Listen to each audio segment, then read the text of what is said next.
Attend करने के लिए, वो भी अपनी कार से जा रहा था। खैर मैं शाम 4 बजे निकल गया था तैयार होकर, क्योंकि वहाँ जाने में लगभग 5 घंटे लगते हैं और पार्टी 11 बजे रात में ऑर्गेनाइज्ड की गई थी। तो मैंने सोचा आराम से पहुँच जाऊँगा, वो भी बिना किसी ज़्यादा दिक्कत के। खैर मैं कार में म्यूज़िक सुनते सुनते जा रहा था, फुल कॉन्फिडेंस में। हाँ, ठंड का टाइम था, इसलिए अंधेरा जल्दी हो गया था। और जैसे जैसे मैं देहरादून की तरफ बढ़े जा रहा था, रास्ते में फॉग यानी कोहरा आए जा रहा था और रास्ते के दोनों तरफ घना जंगल था और बस रास्ते के बीच में मेरी गाड़ी चले जा रही थी। पर मैं ड्राइवर अच्छा था, इसलिए बिना किसी ज़्यादा दिक्कत के ड्राइव कर पा रहा था कोहरे में भी। पर मुझे अंदाज़ा भी नहीं था कि मेरे साथ रास्ते में आगे क्या होने वाला था। खैर मैं आगे बताता हूँ। आगे की घटना कुछ इस तरीके की है कि मैंने जब 3 घंटे का रास्ता तय कर लिया और रास्ते पर जा ही रहा था कि एक 2 राह रास्ता आ गया और मैं गूगल मैप्स में देखकर ड्राइव कर रहा था। तो मैंने चेक किया कि कौन सा रास्ता मुझे और जल्दी होटल ब्लूबेरी तक पहुंचा सकता है। तो मुझे गूगल मैप्स लेफ़्ट वाला रास्ता ज़्यादा फास्ट रूट दिखा रहा था, पर उस रास्ते की एक दिक्कत थी, वो रास्ता कच्चा था और जो रास्ता राइट वाला था वो पक्का। मैंने सोचा अजीब है यार, फिर मैंने ज़्यादा ना सोचते हुए कहा छोड़ो यार, लेफ़्ट वाले पर ही चलता हूँ। वैसे भी मैं म्यूज़िक सुन रहा था तो मेरा माइंड एकदम कूल था। तो मैंने सोचा जो होगा देख लेंगे और मैं लेफ़्ट वाले रास्ते पर आगे निकल गया। यार मुझे चले हुए मुश्किल से 2-4 मिनट ही हुए होंगे कि जब मैंने अपना गूगल मैप्स देखा तो पता नहीं क्यों मगर गूगल मैप्स रॉन्ग वे बताने लग गया। मैंने कहा हद है यार, अभी तो फास्ट रूट दिखा रहा था, अब कह रहा है रॉन्ग वे। तो फिर क्या था, मैंने कार वापस घुमा लिया और 2-4 मिनट पीछे की तरफ फिर से ड्राइव किया, पर मुझे वो रास्ता वापस दिख ही नहीं रहा था जहाँ से मैंने इस कच्चे रास्ते पर एंटर किया था। खैर मैंने थोड़ा और ड्राइव किया, सोचा शायद थोड़ा और आगे होगा वो रास्ता जहाँ से मैं आया था, पर कुछ नहीं हुआ, वो रास्ता नहीं आया। खैर अब मैं थोड़ा सीरियस हो गया कि ये क्या हो रहा है और मैं किस फालतू की मुसीबत में आ गया। ऊपर से गूगल मैप्स में दिखा रहा था मैं उस रास्ते पर ही हूँ जहाँ से मैंने एंटर किया था, इस कच्चे रास्ते पर। बट मेरी आंखों के सामने तो बस कच्चा रास्ता और दोनों तरफ घना जंगल ही था बस, और दूर तक कोई और रास्ता नहीं दिख रहा था। खैर फिर मैंने सोचा गोली मारो इस गूगल मैप्स को, और फिर मैं आंखें बंद करके बैठ गया थोड़ी देर के लिए और म्यूज़िक भी बंद कर दिया ताकि रिलैक्स होकर सोच सकूं अब आगे करना क्या है। खैर जितने में मैंने आंखें बंद की थी और सोच ही रहा था, अचानक से किसी ने मेरी कार की विंडो पर नॉक किया। मैं चौंक गया और अपनी आंखें खोली और फटाक से विंडो पर देखा, और मैं क्या देखता हूँ कि कार के बाहर एक बहुत ही खूबसूरत लड़की खड़ी थी और उसके बाल एकदम ब्लैक थे और उन पर पर्पल शेड था। उसका फेस एकदम मिल्की वाइट था और उसने ड्रेस भी ब्लैक और पर्पल शेड की पहनी थी। इसके अलावा बहुत स्वीट परफ्यूम की फ्रेग्रेंस आ रही थी कार की विंडो बंद होने के बाद भी। खैर मैं आगे बताता हूँ। जब मैंने उसको देखा तो मैं भी पहले तो देखता ही रह गया, पर उसने जब दोबारा कार की विंडो पर नॉक किया तो मैंने बिना ज़्यादा दिमाग लगाए विंडो नीचे किया और पूछा आप कौन हैं और इस सुनसान कच्चे रास्ते पर क्या कर रही हैं। तब उस लड़की ने बहुत खूबसूरत और स्वीट आवाज़ में कहा मेरा नाम पिया है और क्या आप मुझे अपनी कार से होटल ब्लूबेरी के पास ड्रॉप कर सकते हैं, वहाँ मेरा बंगलो है जहाँ मुझे जाना है। मैंने सोचा अजीब इत्तेफाक है यार, मुझे भी तो होटल ब्लूबेरी ही जाना है। खैर मैंने उस लड़की को जवाब दिया कि देखिए वो सब तो ठीक है और मैं आपको ड्रॉप कर भी देता, क्योंकि मुझे भी होटल ब्लूबेरी एक पार्टी अटेंड करने जाना है, बट मैं खुद रास्ता भूल गया हूँ और ये गूगल मैप्स को भी पता नहीं क्या हो गया है, हेल्प नहीं कर पा रहा मेरी। तब उस लड़की ने बड़े प्यार से कहा अरे ये तो बहुत आसान है, मैं हूँ ना, मैं आपकी हेल्प कर दूंगी रास्ता गाइड करने में। मैं इस रास्ते पर अपनी कार से बहुत बार आती जाती हूँ। बस फिर क्या था, मैंने इतना सुनते ही कहा, ओह कूल, ये तो बहुत अच्छी बात हो गई। ऐसे में आप मेरी भी हेल्प कर देंगी और मैं आपकी। तब उस लड़की पिया ने कहा, श्योर, क्यों नहीं। और फिर मैंने अपनी कार का डोर लॉक ओपन किया और वो मेरे साइड में आकर बैठ गई और मुझसे हैंड शेक करके थैंक यू सो मच कहा। मैंने भी कह दिया, इट्स माई प्लेजर। फिर क्या था, उस लड़की पिया ने कहा, देखिए आप अपनी कार को बैक घुमा लीजिए और बस सीधे चलिए।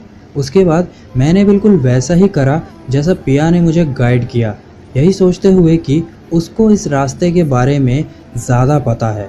खैर जब हम उस रास्ते पर जा रहे थे तब उसने मेरे से पूछा, वैसे आपने इस रास्ते में होने वाली घटनाओं के बारे में सुना है?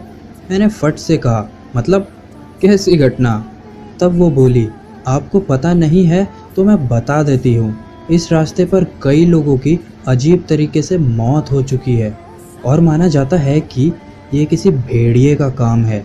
और कुछ कहते हैं कि वो कोई आम भेड़िया नहीं है, वो एक इंसानी भेड़िया है, और यू कैन से अ वेवुल्फ।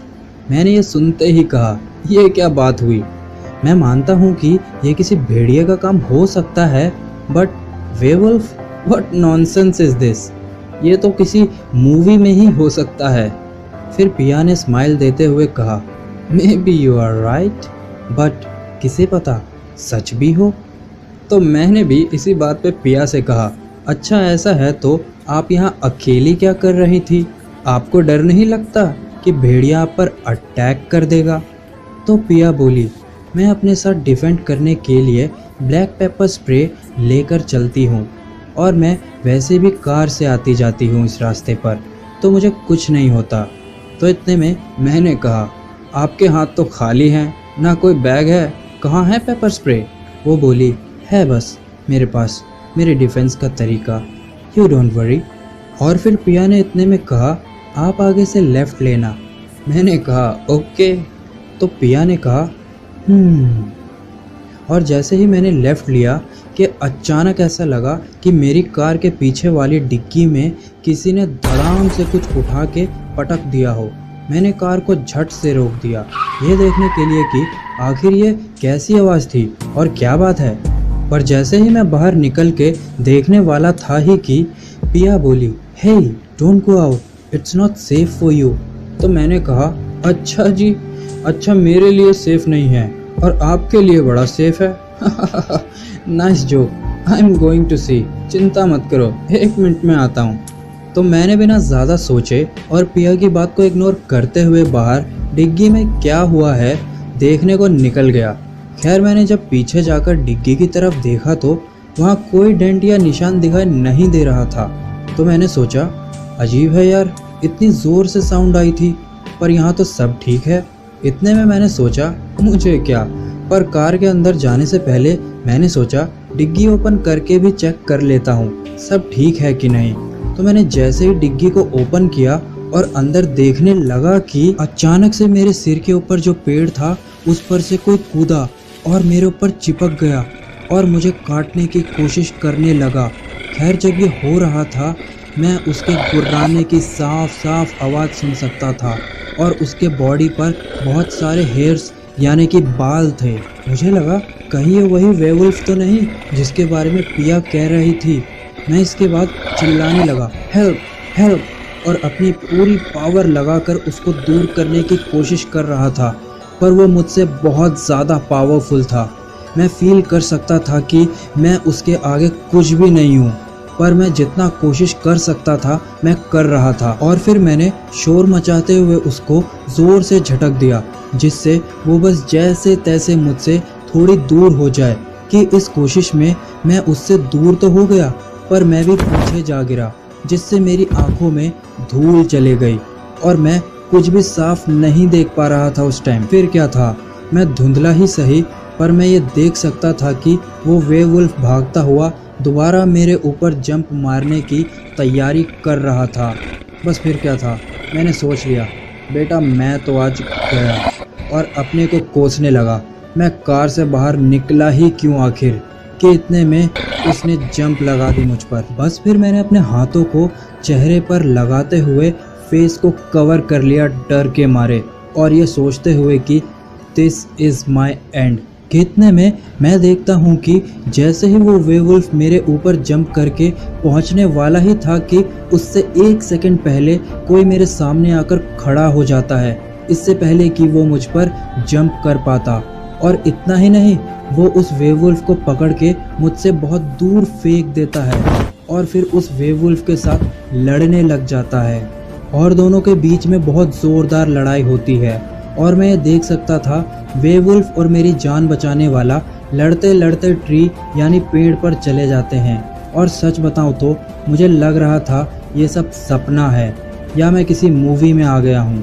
खैर इतने में मैंने अपनी आंखों को साफ करने की जल्दी से कोशिश की ताकि सब साफ देख सकूं पूरा क्लियरली, और अपनी आंखों को मैं अपनी शर्ट के बाजू से मल कर साफ करने लगा और मैं कामयाब भी हो जाता हूँ।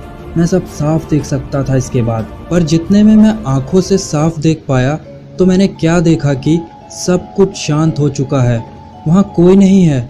वो वेवुल्फ वहाँ से जा चुका था और जिसने मुझे बचाया वो भी वहाँ नहीं दिख रहा था कि इतने में पिया कार से बाहर आके मेरा हाथ पकड़ती है और मुझे कार में ले आती है, ये कहकर कि देखा मैंने कहा था ना, it's not safe for you, fast let's go from here.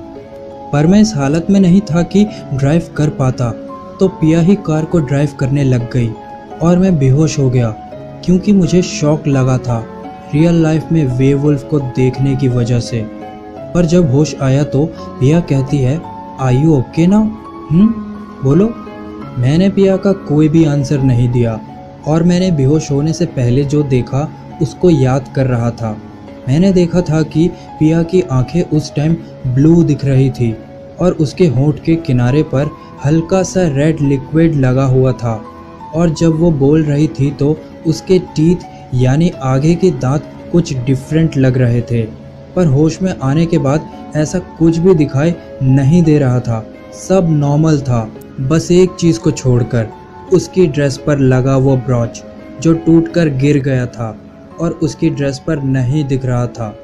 मैं थोड़ी देर बाद ये सब सोचने के बाद बोल ही पड़ा। मैंने कहा, वहाँ आप ही थी ना जिसने मेरी जान बचाई? उसने कहा, मतलब? मैंने कहा, मुझे बनाओ मत, मैं जानता हूँ वो तुम ही थी। इस पर पिया ने कहा, ओह हेलो, मैं तो कार में ही बैठी थी, मैंने देखा कि तुम गिरे पड़े थे और तुम पर उस वेवुल्फ ने अटैक कर दिया और तुम हेल्प मांग रहे थे।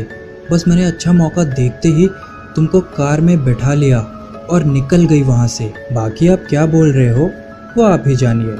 फिर बस पिया मुझे होटल ब्लूबेरी के पास ले आई और मुझे स्वीट अंदाज में दोबारा थैंक्स कहा, ये कहते हुए कि आप दोबारा उस रास्ते पर दिल्ली मत जाना, हर बारी मेरे जैसा आपको कोई नहीं बचाने आएगा।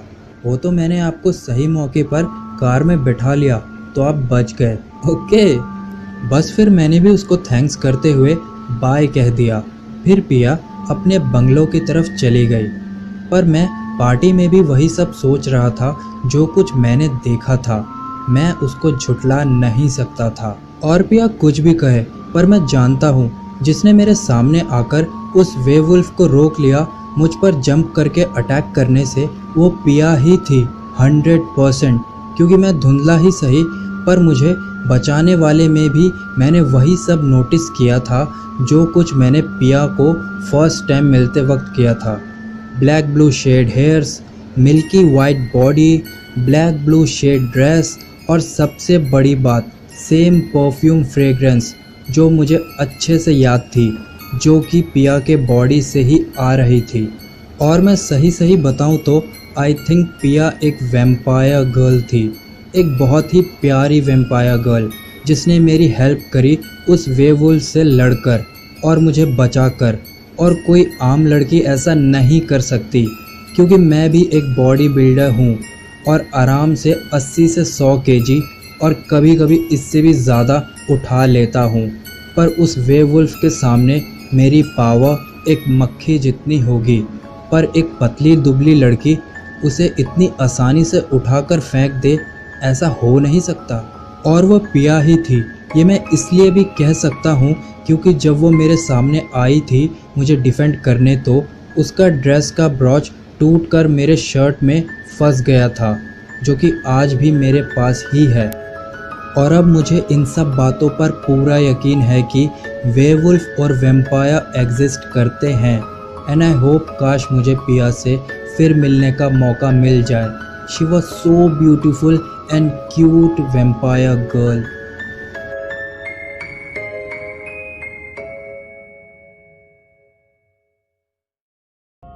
दोस्तों, आपको ये वीडियो कैसी लगी हमें कमेंट्स के माध्यम से ज़रूर बताएं।